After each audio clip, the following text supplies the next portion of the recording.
hadisə necə olubdu? Oğlan nəsə bir problemi var idi mi? Tez-tezin bu hadisələr baş verir. Problem deyəndə ki, bunlar küsülü idilər, bir-birlərinə danışmırlar. Bu da başqa yerdə idi, universitetdən gələndən sonra. Nə bilim, hələ qorxu zat gəlirdi səhər-səhər. Mən də heç unamadım ki, belə bir hadisə baş verəcək. Mən evdəydim, evdə gördüm ki, xəbər çıxartdı ki, belədir. Mən bu dağdan gedən dördüm, vurub qaçıb.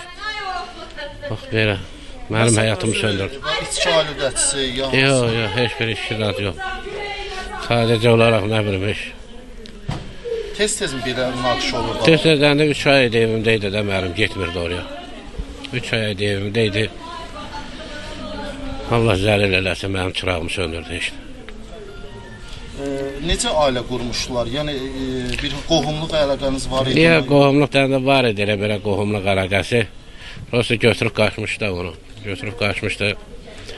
Da yaxşı idi, pis deyildi. Sonra nəsə oyunlar çıxdı, nə bilim da delədi. Qatıra qarışdırdılar işte. Onu da kimsə beyninə doldurub, bu da dedi ki, sən güya pis yollardasan, nə bilim, nə varsa. İşte bu hadisə.